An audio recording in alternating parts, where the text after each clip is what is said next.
Olá, seja muito bem-vinda, bem-vindo ao podcast Dissimulados Arrependidos.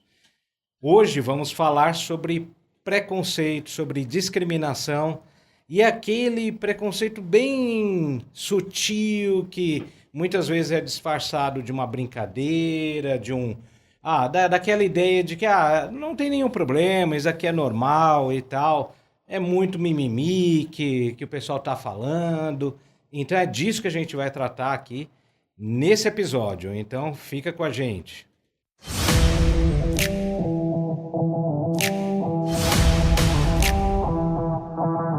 As histórias contadas neste podcast são baseadas em eventos reais. No entanto, para proteger a privacidade e a confidencialidade dos envolvidos, os nomes dos indivíduos e das empresas foram alterados.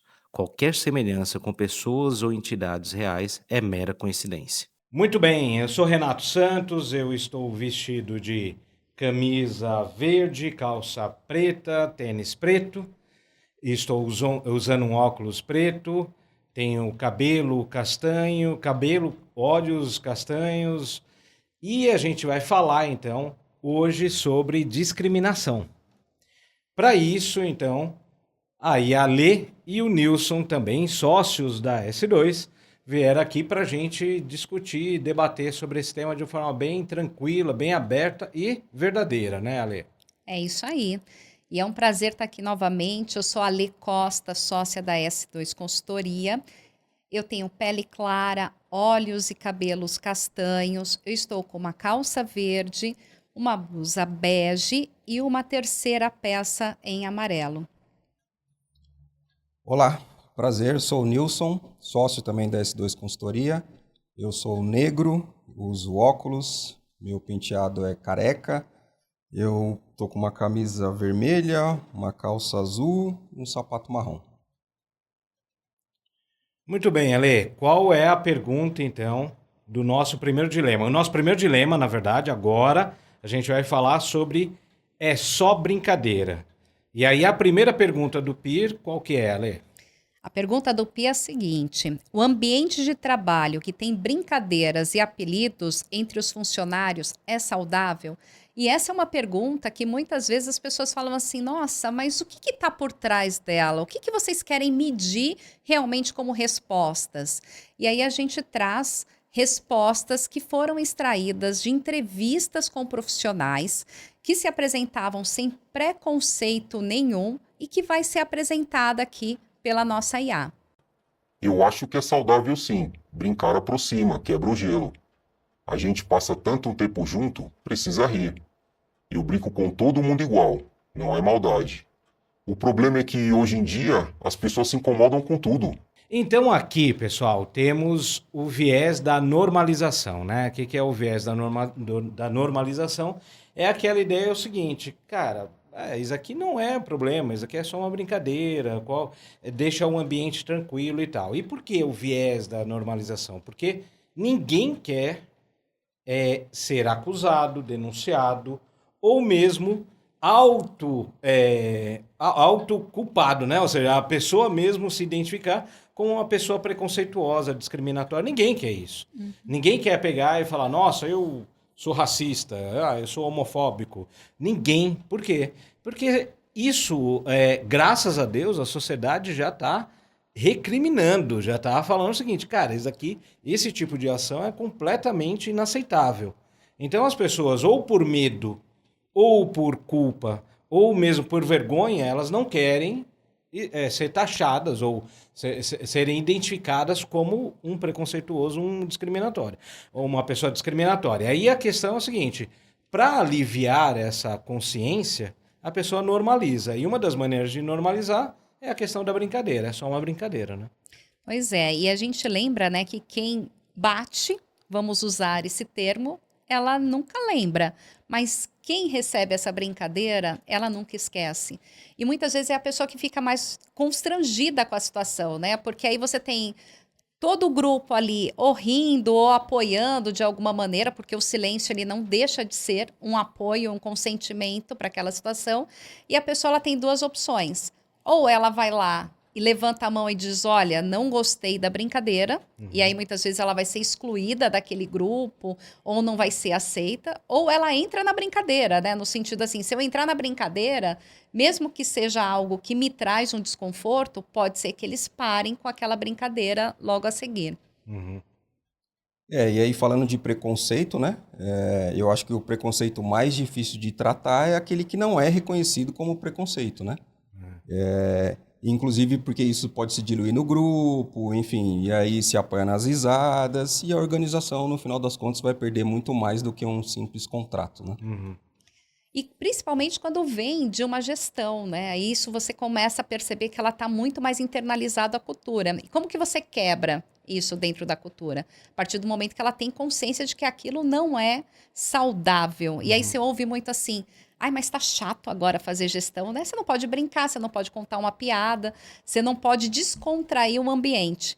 Só que a dificuldade é as pessoas calçarem o calçado daquele que é a chacota daquela situação, ou que está sendo, né, o bode expiatório, levando aquelas brincadeiras ou aqueles comentários ali, muitas vezes inadequados, né? Tem até uma polêmica, né, que é bem complexo isso, né? É realmente um dilema, que é a questão do comediante, por exemplo, né? O exemplo mais evidente ultimamente é aquele Léo Lins, né? Que ele pega e faz piadas de stand-up comedy, né? Aí ele faz piadas, etc e tal. Aí ele foi até processado, não sei se ele foi preso, enfim. Que aí, por conta dessas piadas, essas piadas discriminatórias de diversos gêneros, né? De diversas formas. E aí a questão é o seguinte, aí a polêmica é, e aí? O comediante, o artista, ele tem a liberdade poética para fazer piadas nesse sentido, né? É um dilema que está rolando, sempre tem essa discussão, coisa que não tinha essa discussão antes, porque quando a gente pega os Trapalhões, Silvio Santos, a escolinha do professor Raimundo, Sim. era O direto. próprio programa da Xuxa também, né? Para crianças. Era com Gordofóbica, que ela tem vários vídeos nesse sentido e tal. No Trapalhões, então, o Didi sacaneando o Mussum várias vezes e tal. E aí hoje tem essa discussão, né? Pelo menos, então, já a gente, como sociedade, está evoluindo para ter essa discussão. Mas, independente dessa resolução e aí, pode ou não pode, a questão do comediante, a pergunta é o seguinte, está dentro da empresa. Dentro da empresa, o gestor ou o colega de trabalho, ele não está na função de comediante de entreter as pessoas por diversas formas, inclusive com discriminação. Então, logo, né, a gente não cabe a brincadeira aqui nesse contexto, né? Eu acho que é isso. Sim. E a gente já teve alguns casos, né, que a gente se deparou na própria S2.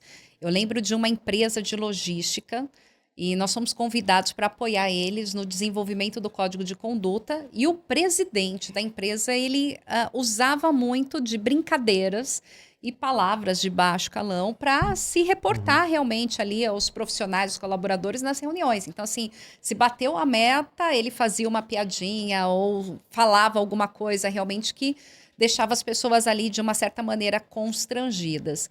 E a grande questão que ele se colocou assim, eu não vou mudar o meu posicionamento. Então, se as pessoas quiserem trabalhar aqui, vai ter que ser assim.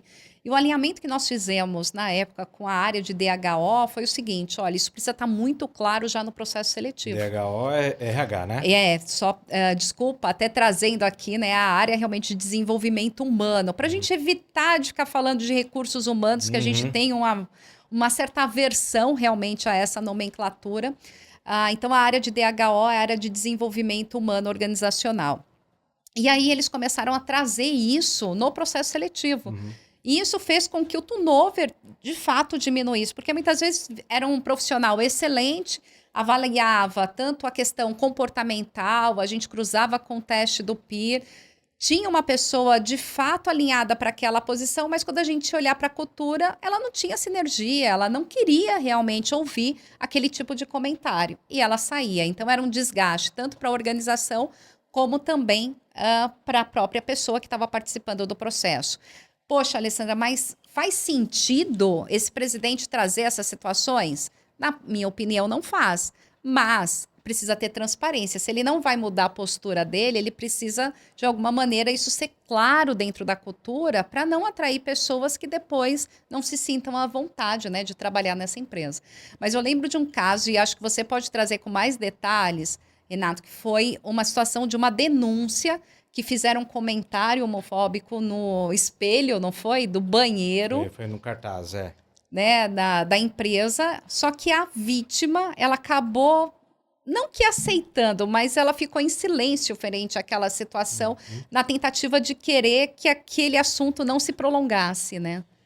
Porque, na verdade, teve o que aconteceu ali, né? Então, era um cartaz que tinha um cara lavando a mão e tal, e o cartaz era de conscientização para lavar a mão depois de usar o banheiro. Aí, beleza.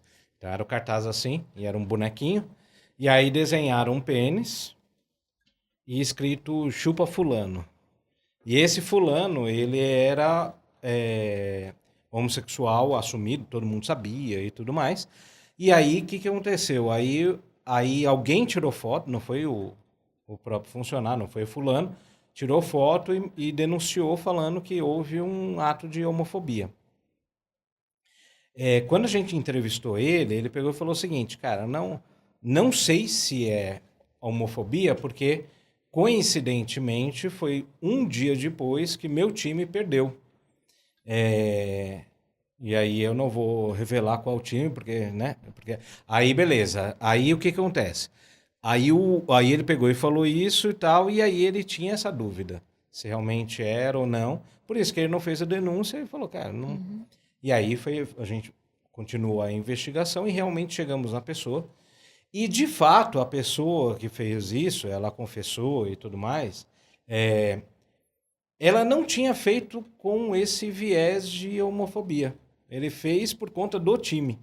Porque o fulano era muito torcedor para aquele time e sacaneava, todo mundo brincava e tá. E aí o cara também foi fazer isso com essa brincadeira. Mas aí teve esse olhar nesse sentido, né?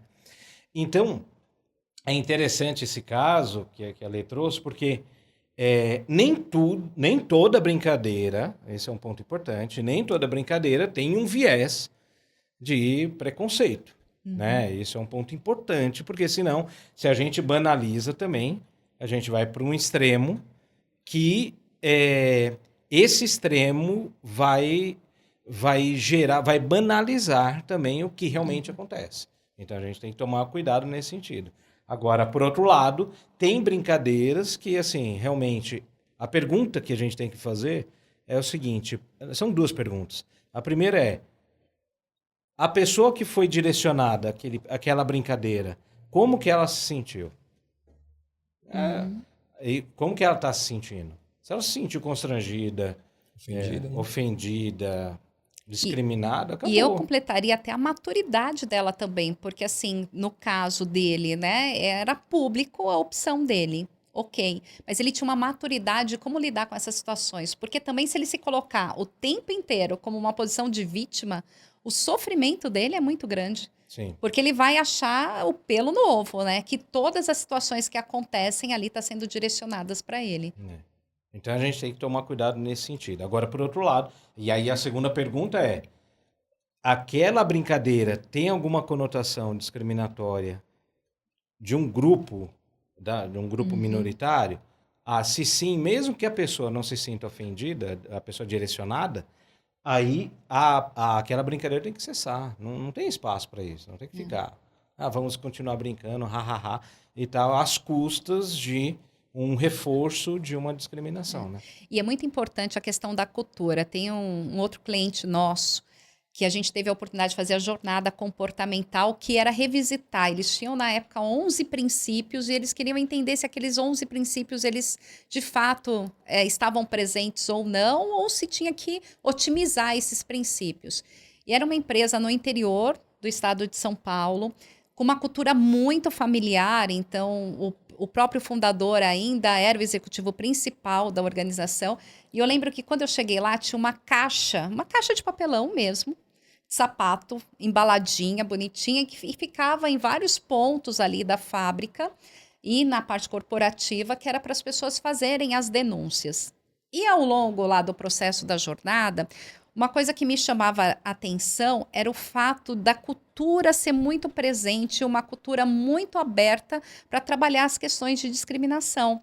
Eles tinham 10% da população que eram homossexuais, né, na companhia, e tinha também lésbicas na empresa. E era muito aberto e muito respeitado. E quando você fala assim de indústria, que é um público de um nível mais operacional, a questão das piadas, né, ou comentários, ele poderia ser maior.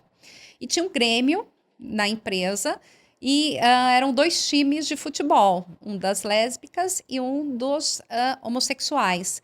E eram super respeitados, assim, era patrocinado esses grupos aí de futebol e super respeitado dentro da organização. E quando eu pedi para olhar até mesmo as denúncias que chegavam para ver esse tema, né, que a gente ia trabalhar, se tinha brincadeiras, e era zero. O respeito era muito grande. Mas isso estava muito enraizado na cultura da empresa. Né? Então, se tratava isso de uma forma muito aberta. Então, tinha lá os banheiros respeitando a privacidade para que eles pudessem usar no formato que melhor atendesse eles. Mas você vê que isso parte o quê? Da cultura. Então, era algo que não tinha um processo, né? Assim, um canal estruturado, não se tinha um código de ética, mas tinha isso vivo dentro da cultura da empresa. É o que a gente fala, o quanto que faz diferença, né? Não importa o que está escrito, mas na prática, como que isso está sendo trabalhado. Perfeito.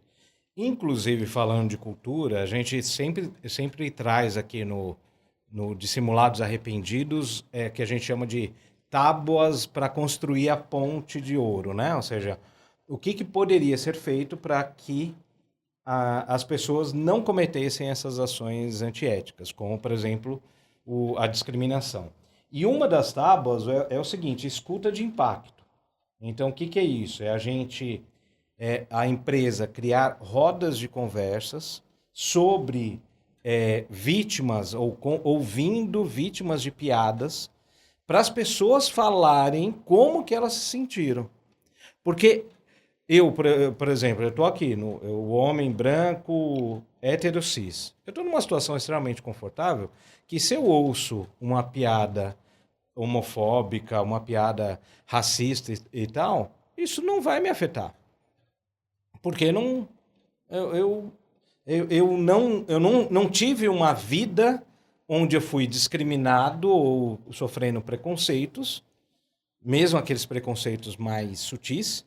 Então, quando vem a piada, eu simplesmente não sinto, não vai me afetar. Agora, quando eu ouço uma pessoa falando, quando teve uma piada assim, assim, assado, eu me senti assim, e mostrando quanto que ela sofreu, isso pode ativar a empatia, né? O que vocês acham dessa? Com certeza. E aí não só piadas, mas se trazer para a própria questão da mulher, né? Que já tem N fatores aí discriminatório, a própria questão da maternidade. Aí eu posso falar um pouco mais da questão da maternidade, o quanto que você sofre isso na pele.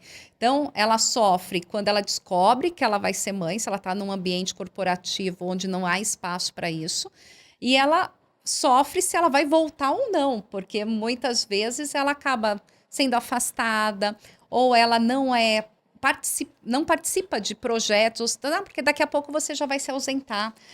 Não, promoção, esquece. Se ela está em busca de uma recolocação no mercado, imagina, como que eu vou contratar uma pessoa que daqui a pouco vai entrar em licença maternidade? Ou se ela tivesse situações que dificultasse até mesmo dela tomar decisões, porque ela está no momento que pode ser que ela... E aí fica as suposições, né? Então, quanto que isso acaba sendo presente. Esse é o... Então, talvez essa questão de ter essa roda de conversa possa ajudar. A outra forma, a outra tábua da construção aí é o humor consciente, ou seja, discutir o que pode, o que pode, não no sentido de colocar uma cartilha de essa piada, mas redefinir o seguinte, cara, esse tipo de piada é leve ou pesada, né? E tem uma discussão sobre isso, né? Beleza, putz, essa piada aqui, essa brincadeira, não é leve para quem escuta, né? Essa discussão é uma forma também de mudança de cultura. E a valorização da vulnerabilidade, né? Então, a gente, ao invés de normalizar a brincadeira, a piada e tal, a gente normaliza o respeito. Então, como que a gente faz isso? É valorizando algumas ações pontuais e tal, de profissionais dentro da empresa que tiveram uma atitude positiva nesse sentido de respeito, de combate à discriminação e preconceito. Então, essas são ações bem práticas que a empresa pode pegar e ir aplicando, que vai mudando o comportamento coletivo, né? A cultura como um todo. Eu acho que é isso, né? Fechamos aqui esse primeiro dilema? Fechamos. Acho que sim. E eu tenho até um case para contar no próximo, referente a essa situação aí, que a gente vai falar, só dando um spoiler de se o cliente, de fato, ele tem razão ou não. Porque tem aquela... Então, o próximo dilema é: o cliente sempre tem razão. Muito bem, então, dilema 2. O cliente sempre tem razão. Será? Então, Ale, qual é a pergunta do peer? Para a organização não perder um cliente preconceituoso, é melhor que um colaborador ou uma colaboradora LGBTQIA+, não o atenda. As respostas que vocês vão ouvir agora são respostas que foram tabuladas através dos processos de entrevistas, de participantes que responderam o peer, e a nossa IA vai apresentar para vocês. Eu não sou contra ninguém, de verdade. Mas tem cliente que é complicado e a gente precisa ser estratégico. Às vezes é melhor evitar conflito. Não é discriminação, é pragmatismo. Eu só quero preservar a relação com o cliente. Bom, pessoal, aqui a gente está falando de uma situação muito complexa, que é a questão da conivência moral, né? Ou seja, quando o medo, né? O medo de perder o cliente faz com que os colaboradores aceitem piadas, brincadeiras ou atos de discriminação, de preconceito, de forma muito clara. Por quê? Porque aí a gente tem a questão da pressão, né? Não, Nilson? Exatamente. Eu acho que também, você falou dos colaboradores, mas tem a questão da gestão que a gente falou no início, né? Da gestão não aceitar enviar aquele colaborador ou aquela colaboradora por essas questões.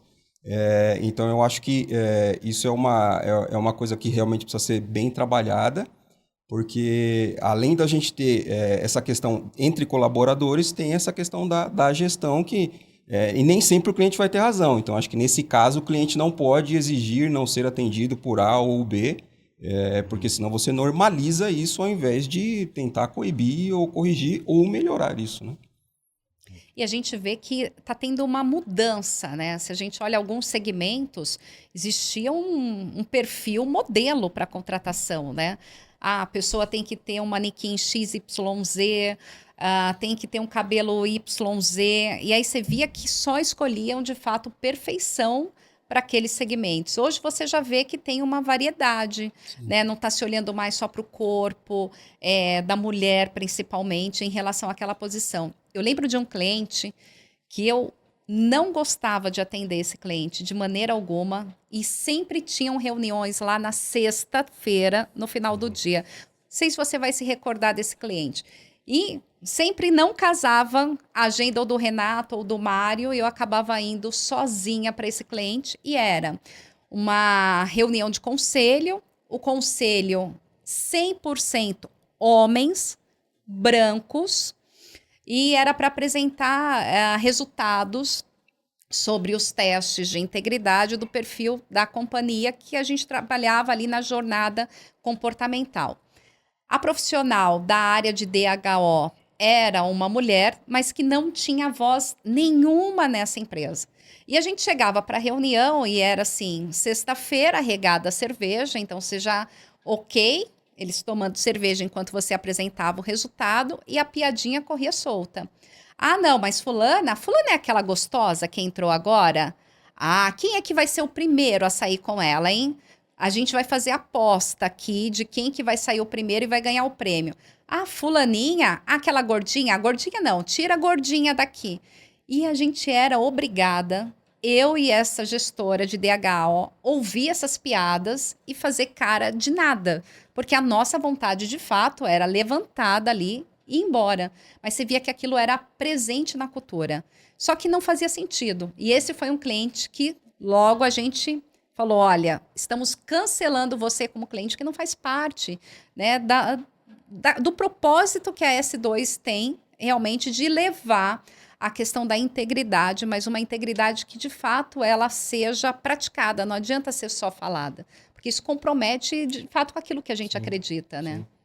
E muitas vezes essa pressão, como o Nilson falou, vem do gestor, né? O gestor pega e fala o seguinte, cara, a gente não pode perder esse cliente, então aguenta aí, vai, o cara é meio sem noção mesmo, então tá tudo bem, aguenta aí, porque ele é inofensivo, ele só fala besteira, mas aguenta. Isso eu já ouvi várias vezes, né?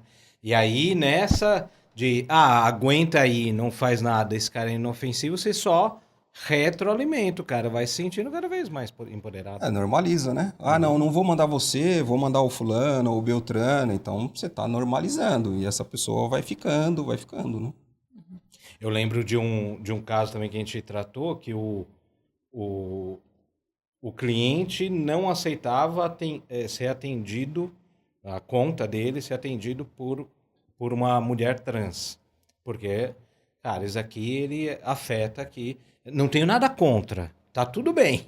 Mas, não tenho nada contra, mas aqui é uma empresa familiar, então uma mulher trans entrando aqui, a gente vê que é um homem vestido de mulher e tal, isso aí afeta os nossos valores como empresa. Aí a minha pergunta é a seguinte, e aí, como que vai ser? Como que trata essa situação, né? Não é simples, a gente está nessa situação aqui, num contexto mais, não diria hipotético, porque é real, mas é muito fácil a gente pegar e falar, cara, corta esse cliente. Mas não é simples mesmo, porque a pressão econômica é muito grande. Sim. E como que faz isso aí, né? Sim. E a gente já viu isso, né? Empresas que abrem lá o programa no processo de seleção, falando da cultura que está super aberta, mas quando você vai ver o descritivo, ela começa a olhar. Se não tem faculdade de primeira linha, tá fora. Se não reside nos bairros XYZ, tá fora. Se não for branco, tá fora. E aí você começa a ver várias restrições que, na verdade, ela só está maquiando aquelas situações. Ou quando abre um processo que fala assim, não, estamos abrindo um processo para pessoas que estejam em situações de vulnerabilidade, mas vê posições muito operacionais. Nem avaliam se realmente aquela pessoa ela teria, até mesmo tem capacidade técnica, tem formação, mas não dão espaço. Por quê? Não quer dar visibilidade para aquela pessoa. É meio que assim, eu vou considerar a cota que eu preciso, mas ela não está na vitrine. Não vai ser um profissional que vai estar na vitrine ali da empresa. Agora, eu vou colocar um outro ponto interessante aqui, bem polêmico também, que é o seguinte, eu lembro que eu fui num congresso, em um congresso de compliance, né? Um congresso de compliance, e aí tinha os estandes, né, de várias empresas. Em uma das empresas, o stand tinha lá as atendentes, né, que estavam atendendo o pessoal que passava lá e tal, com uniforme, mas um uniforme, assim, era um vestido muito curto, vestido a vácuo, né? Aquele que marca todos os detalhes, todas as curvas da mulher. Aí eu fiquei... E mulheres, assim, não eram da empresa, eram contratadas de agência para atender, fazer o primeiro atendimento. Que, na verdade, vamos colocar na real, isso é super... ou pelo menos era, não sei, faz muito tempo que eu não vou num negócio de carro lá, feira de carro, Feira de carro. né? Mas feira de carro é assim, né? Não, Nilson? Sim, são Tem, modelos, são né? modelos, você vê que são mulheres lindas, óbvios, que eles colocam lá, porque é um público masculino, e elas, óbvio, estão com as roupas mais curtas possíveis e tal. Mas nós tínhamos um restaurante, um bar que tinha isso, não tinha? Acho que, É verdade. eu não é. lembro o nome, mas tinha. Que elas dançavam, ficavam dançando. Era americano, né? Americano, Um isso, bairro. tinha. Então, na verdade, o que a gente está falando aí na verdade, não são atendentes, na verdade, são chamarizes, Exato. né? Elas são objetificadas para justamente chamar a atenção, atrair o público masculino, essencialmente masculino, para pegar e se interessar pelo produto ou serviço lá. Sim. E aí eu me pergunto também o seguinte, será que isso...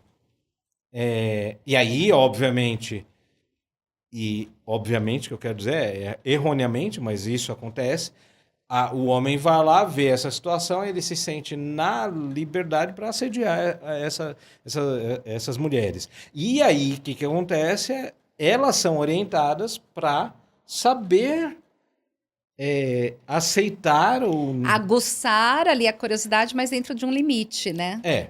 Mas ela já dá o mote, Mas né? não se incomodar, não se ofender com o assédio sexual que vai rolar lá. E não é o limite dela, né? É o limite Sim. estabelecido pelo Isso. contratante, né? Então, até aqui você tem que deixar, ou até ali, Isso. que com certeza não é o limite dela. Né? Que aí você chegou no ponto crucial. Então, não é o limite dela, é o limite da empresa que determinou aquilo. Então, no final das contas, o que a gente está falando? Realmente quase que incentivar para que o cliente assedie sexualmente aquela pessoa que está representando a empresa. Sim. Né? Mas de uma maneira muito indireta, né? Muito indireta. E eu digo que até faz parte da essência. Quando eu iniciei, né, a minha atividade profissional na área comercial, eu tinha uma gestora mulher, e aí você vê o quanto que o machismo ainda é presente.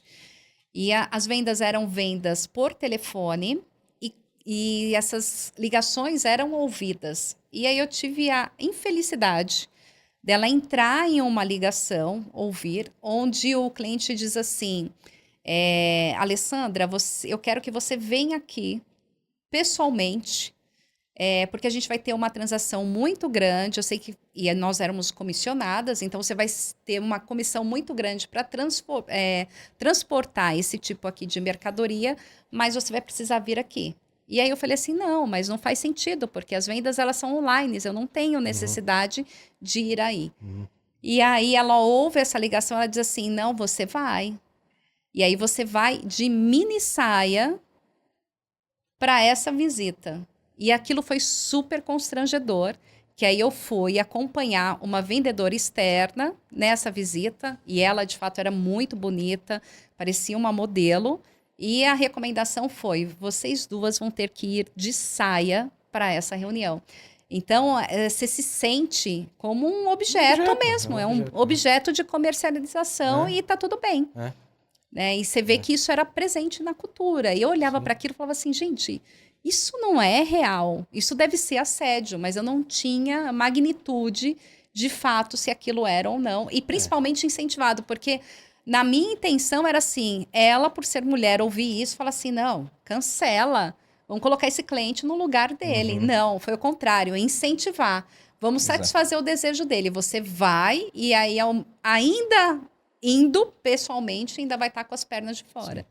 E assim, só um ponto importante para a gente fazer um disclaimer aqui, que eu não vejo nenhum problema da mulher ir de perna de fora, de mini saia, de vestido a vácuo. Desde que ela queira. Desde que seja ela... uma opção dela. É uma opção dela, exatamente. Ela queira, ela tem essa intenção. Ah, mas isso... Aí a gente vai para o outro extremo. Mas também você está vestido desse jeito, você está provocando um assédio. O cliente vai te assediar. Não, aí o problema é do cliente. O cliente não pode assediar porque a mulher está assim ou assado. Né? Mas aqui a gente está colocando o outro lado da moeda também. Né? Esse é um ponto importante. Aqui a gente está fazendo o quê? Aumentando o desejo dele proposital para reforçar a questão de um objeto sexual, É né? isso mesmo, é isso mesmo.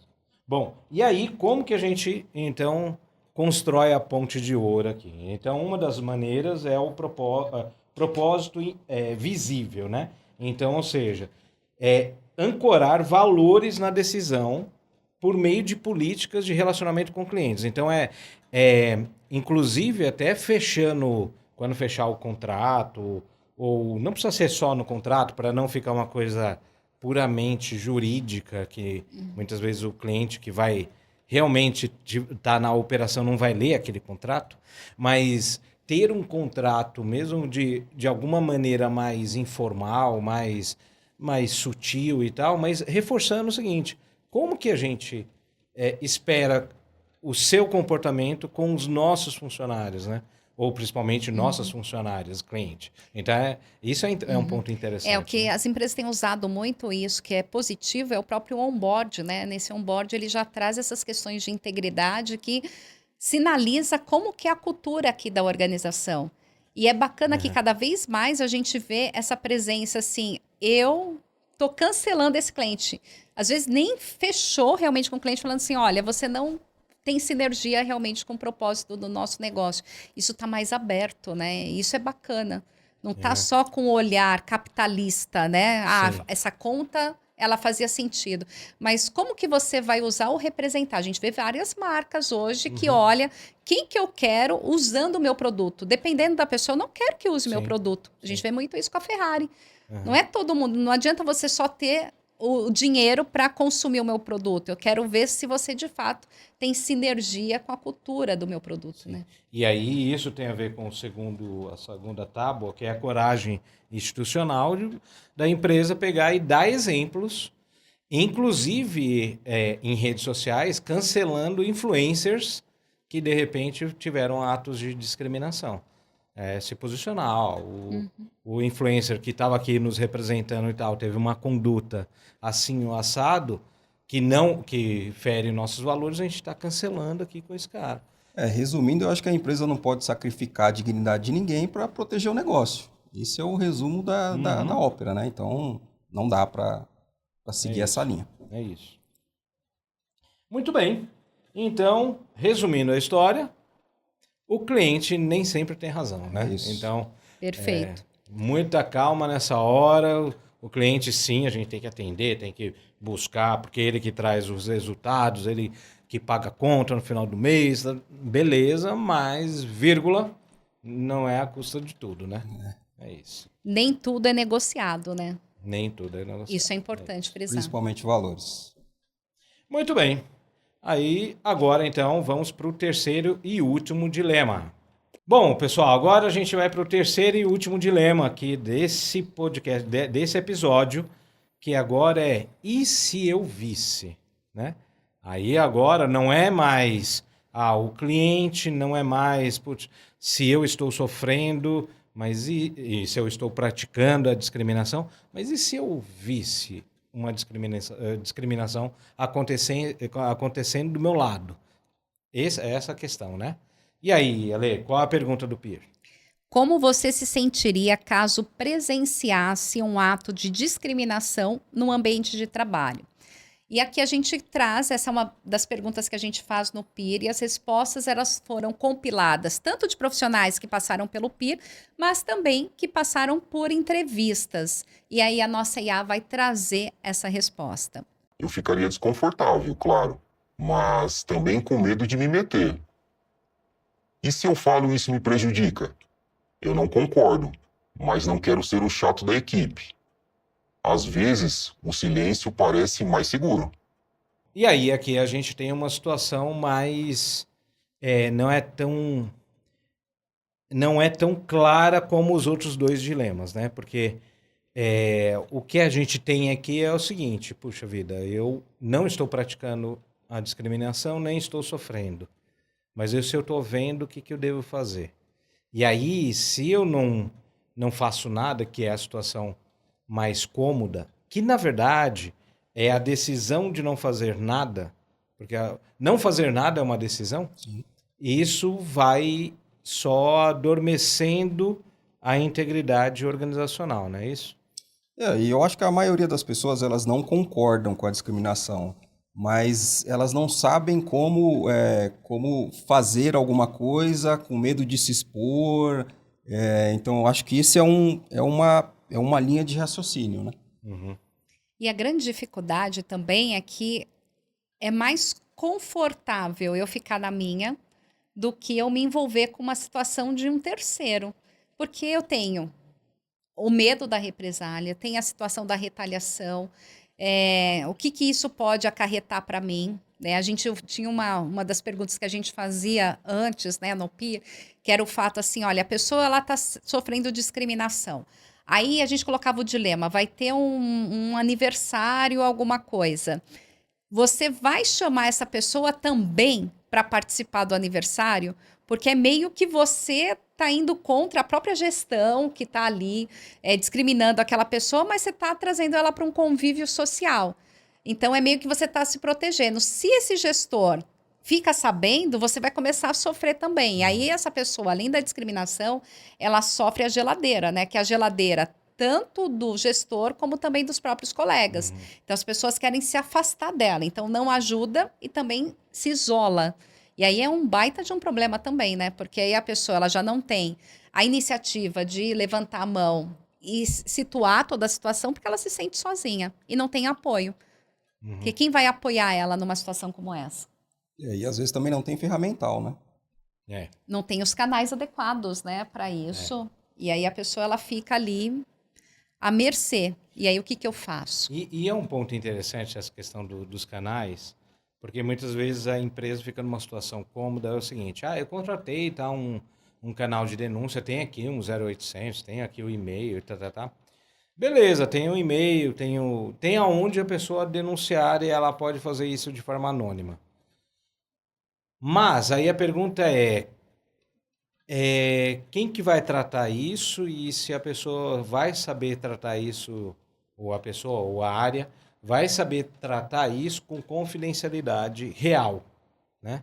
Porque, tudo bem, o canal aqui é confidencial, tá, mas quem que tá... Aí a situação é a seguinte, tá nós três na sala, e aí eu faço uma piada racista, e citando o Neil, e aí você, Ale, pega e vê essa situação e você fala, puta, o Neil não tem coragem para fazer a denúncia, porque eu sou o chefe, e aí, putz, eu não vou denunciar, e aí você, Ale, putz, eu vou denunciar, mas aí denuncia quem que estava na sala? Nós três. E aí começa a investigação. Vai ser muito difícil para eu descobrir quem que denunciou, né? Tipo, Pois é. Não, é óbvio que vai. E aí, tipo... Não, e principalmente se você tiver uma posição que está no topo do topo, Exato. né? Uhum. É o que a gente... Esses dias a gente recebeu o relato de uma pessoa que sofreu, nesse caso, foi um assédio do presidente da empresa e ela ficou, eu vou denunciar como? Para quem? Para ele? Para ele, não vai se resolver. Aí o que ela faz? Ela tira uma licença médica, pensando que ia passar essa situação. Quando ela volta depois dos 3 meses, aquela situação não passa e ela, como não aceitou, né, o convite, que foi uma proposta sexual do presidente da empresa, ela foi colocada na geladeira. Tiraram o orçamento dela, ela não participava das reuniões, ela não tinha mais espaço naquela cultura. Ela ia denunciar para quem uma situação como essa? E muitas vezes a retaliação, ela não acontece de uma maneira gritante, né? Ou seja, vamos demitir o cara. Então, nessa situação hipotética, eu pego e falo, não, então eu vou demitir os dois. Porque eu não sei se foi o Nilson, se foi a lei, então eu vou demitir os dois. Então, já demite uma semana depois da denúncia. Não, eu posso pegar, se eu tiver essa posição de poder, eu vou exatamente tirando poder da lei, aí eu vou colocando mais atividade, de repente, para ele não aguentar e pedir para sair. Eu vou cortando de várias Não, maneiras. e muitas cara. vezes pode até colocar os dois, um contra o Um outro, contra o né? outro. Que é pior ainda, que daí É. aquela pessoa que fala assim, poxa, eu fui ajudar o Nilson. E aí eu tô sendo prejudicada, e aí eu começo, ao invés de eu me apoiar no Nilson e vice-versa, a gente começa a criar um atrito. Porque E eu ele chego, fica assistindo de e camarote, eu né? pego, chego pro Nil, ó, Nil, putz, caramba, ó, a situação, a Lê pegou e me denunciou e tal, por assim, assado. E aí, cara, o que a gente vai ter que fazer? Eu vou ter que demitir você agora, porque, putz, tá numa situação insustentável. O Nilson vai ficar puto com a Lê. E isso não é coisa de novela, isso Isso acontece é mesmo. real, E é real. e é muito fácil isso acontecer. E aí a questão é, volto a dizer, beleza, tem um canal bonitinho, tarará, e como? Será que as pessoas sabem fazer uma investigação? Será que realmente sabem fazer de uma maneira muito cuidadosa para proteger o denunciante e também analisar se realmente aquela denúncia é verdadeira? É essa questão que a gente tem que discutir, não é só o canal.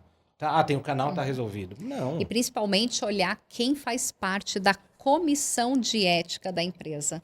Porque a Isso é um ponto gente já importante. se deparou com várias situações que colocava lá convidava profissionais para participarem da comissão atrelada ao cargo ou à própria afinidade, mas muitas vezes aquela pessoa que fazia parte da comissão, ela invalidava toda a credibilidade da comissão. E a gente já viveu essas experiências até mesmo com executivos da área de DHO, né? Onde era o principal assediador ali dentro da cultura, que não fazia sentido nenhum fazer parte daquela comissão, que inibia as pessoas até mesmo de levantar a mão ou denunciar, porque olhava e falava assim, olha, quem faz parte da comissão, olha para onde vão as denúncias. Não faz sentido. E assim, e essa questão da comissão, esse exemplo que você trouxe é aquela situação mais extrema, onde o próprio membro da comissão é um assediador. Mas a gente também tem que considerar que a comissão tem que ser diversa. Tem que ter diversidade ali. Por quê? Porque se tiver só homens héteros brancos na comissão, não vai nem conseguir entender que aquele ato, aquela brincadeira, volta lá para o primeiro dilema, é um ato discriminatório. Racista, homofóbica, enfim. Porque ele nem Ninguém sente. tá no papel, né? Exato, ele não percebe isso. Então, por isso, quando a gente fala, e isso é muito destacado, a comissão, o comitê de ética tem que ser com diversidade, tem que ter diversidade, parece que é uma coisa bonitinha, assim, que bonitinha, só para ter diversidade. Não, é porque se não tiver, esse comitê, esse grupo de pessoas que vai ter que tomar decisões, eles não vão conseguir, porque vão ter... Tem com viés, vieses. né? É isso. Vieses, né? Então, esse é um ponto importante. E aí, o que a gente coloca aqui como tábuas de prática para a gente construir a ponte de ouro? Então, treinamento de agente ativo. Então, o que é isso? É transformar o espectador em agente. Em outras palavras, é ensinar as pessoas e dar treinamentos do seguinte: putz, se eu estou vendo uma brincadeira, uma atitude discriminatória, ou que é uma microagressão, porque muitas vezes não é um caso para denúncia. É uma microagressão, é uma piada ali, é um comentário sem noção, né? Aquela coisa, o cara sem noção. Mas ensinar as pessoas é o seguinte, cara, se você estiver vendo isso, o que você tem que fazer? Como que você tem que agir? O que você deve falar? Porque as pessoas não sabem sabem mesmo como agir. E não adianta ensinar só na pancadaria. Você é louco, tal, não sei o que. Não, tem maneiras. Você pode chamar a pessoa de canto, falar para ela, olha, não foi legal aquele comportamento, aquela situação, porque eu vejo muito isso no dia a dia, quando a gente trabalha nas mentorias, né, do peer, muitas vezes as pessoas falam assim, mas eu não sou do confronto, eu não vou discutir lá e expor essa situação. Não, você não precisa discutir nem expor, você pode chamar de canto a pessoa e sinalizar para ela, né, e quando você tem essa possibilidade, você está mostrando maturidade. O quanto que você não concorda com aquela situação, independente da posição que aquela pessoa ocupa. Isso não vai voltar contra você, porque você trouxe o desconforto para ela e sinalizou, olha, isso não cabe mais. Isso não faz sentido. Então, você começa a mostrar que tem responsabilidade, que é uma coisa que a gente traz muito no peer. Não adianta só você não fazer. Mas o que você está fazendo para não ser indiferente a essa situação? Você tem responsabilidade com o todo. Se você vê acontecendo e não faz nada, você está sendo complacente. Isso não é adequado. Agora, por exemplo, um exemplo que eu sempre dou e tal, que eu dei um treinamento e aí no treinamento eu peguei e usei uma palavra racista, que é a palavra como que é? Denigrir. Eu peguei e falei, que era um treinamento sobre assédio moral, e aí eu falei, você não pode denigrir a pessoa. E a palavra denegrir, ela reforça um comportamento racista. Aí já me contestaram, falando, não, porque essa palavra etimologicamente é isso. Não importa se é etimologicamente, não. Porque isso é tornar algo negro, que é o denegrir, isso remete ou reforça um ato racista. Beleza, e quando eu falei isso, eu não falei isso na maldade, Não tinha intencionalidade, não tinha né? intencionalidade, eu nem sabia que isso era um ato, uma palavra racista. E aí me chamaram a atenção, com muito cuidado, foi um aluno, pegou e falou, putz, aí me explicou isso, caraca, velho. E aí aí eu mudei essa situação e tal, e eu peguei e pensei o seguinte, cara, então a partir de agora eu sempre vou, não somente não falar mais, mas eu vou chamar atenção também, ensinar a outra pessoa que... Porque muitas vezes fica só na mão do... o branco acha que o negro que tem que ensinar se isso é ou não racista. E não. Enfim, aí o que aconteceu? Algumas vezes, aqui mesmo no podcast, teve falas assim. E aí, como que você vai falar? A pessoa não está falando, mais uma vez, na maldade e tal, mas você tem que corrigir a pessoa. Então você tem que pegar e falar de alguma maneira mais sutil, talvez com amor mesmo. Sim. Parece tipo, cara... Eu acho que no sentido de trazer aprendizado, né? É isso. Porque aí isso vai fixar e a pessoa vai entender. E isso vai continuar acontecendo. Talvez a gente tenha falado algum hoje, talvez a gente fale no próximo, mas é isso. Eu acho que nem tudo vai precisar ir lá para o canal de denúncia como a denúncia. Em alguns casos, um alinhamento vai resolver, que foi o caso que aconteceu. Você não foi denunciado no canal porque você falou denegrir, mas o aluno te corrigiu e aí explicou e você entendeu e corrigiu para as próximas. Isso também acho que se aplica no mundo lá corporativo, que nem a gente falou. Às vezes a pessoa falou alguma coisa lá e não foi por mal e de repente o próprio o gestor chamou e cara, isso não pode, é assim, assim, assado. A pessoa corrige naturalmente, né? É isso. Bom, aí a gente tem aqui a outra tábua que a gente já falou sobre canais de escuta e apoio. Então não é só canal de denúncia, mas também um canal de apoio da pessoa que se sente ofendida e tal. Porque muitas vezes a pessoa não quer denunciar, porque ela talvez já até conversou com a pessoa.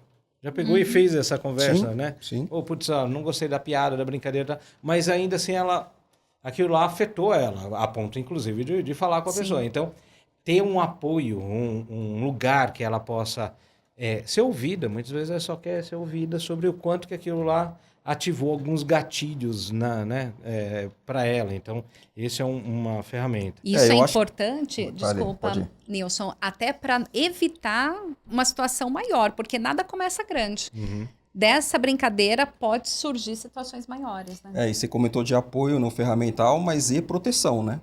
Eu acho que a gente precisa ter apoio e proteção para quem quer fazer o certo, ele precisa ser protegido. Né? Ele não pode ter represária por conta disso, porque aí a gente não vai conseguir mudar nunca. Né? Exatamente. Só vai reforçar esse comportamento. Reforça. E, por fim, aqui a cultura de responsabilidade compartilhada, né? Então, é criar uma rede de corresponsabilidade, não é que as pessoas percebam o seguinte, cara, todos nós somos responsáveis por essa cultura de não discriminação, né? Então, é esse o ponto, e reforçar isso nas comunicações, nos treinamentos e assim por diante. Eu acho que fechamos aqui, já estamos mais do que no horário, passamos até um pouco do tempo.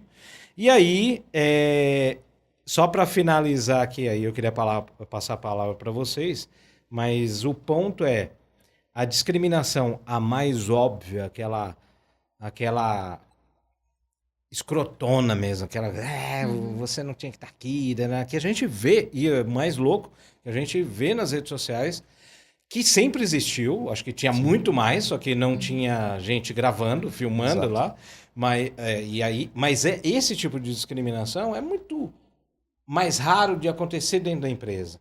O que acontece é a normalização por meio de piadas, brincadeiras e colocações ali sem noção. Então, esse eu acho que é um ponto importante aqui desse episódio, né, que a gente Sim. conversou. E eu acho que mais do que isso por mais que a gente fale que é mais velado, a gente teve recente o caso lá do jogador de futebol, né? A gente teve um caso no BBB que a pessoa falava que não, que tinha nas redes sociais dele, pessoas com outras opções sexuais, mas ele estava num ambiente que ele se sentiu seguro para fazer brincadeiras homofóbicas. Então, o que a gente quer colocar aqui que as redes sociais, muitas vezes, ela aceita qualquer coisa, como a gente brinca com o currículo, né? Aceita qualquer coisa. Você pode tentar mostrar algo, mas se daquilo não tiver internalizado, ele vai, de alguma maneira, transparecer. Então, a importância das pessoas tomarem cuidado mesmo. E não tem problema algum. Você pode não ter aversão àquela situação, mas não queira mostrar algo que de fato não é, porque aquilo vai vir à tona. E eu acho que a organização não pode negociar os valores, porque ela vai perder muito mais do que um simples contrato. Então, resumindo, eu acho que é isso. É. E graças a Deus por isso, porque agora, cada vez mais, a sociedade está tolerando menos esse tipo ou qualquer tipo de discriminação. É isso aí, pessoal. Então, espero que você tenha gostado. Se você gostou, dá o like, compartilha, aperta o sininho e todas aquelas ações que você já sabe para ajudar para que esse podcast chegue em mais pessoas. Inclusive, compartilha com quem você fala, putz, isso aqui, a pessoa ou sofreu, ou a pessoa ela é uma gestora, um gestor que tem que tratar e trabalhar com esses assuntos continuamente. Compartilha, manda para a pessoa, porque de repente isso pode ajudar e dar um start em vários assuntos aí. Tá bom? E é isso, então nos vemos no próximo episódio do Dissimulados Arrependidos.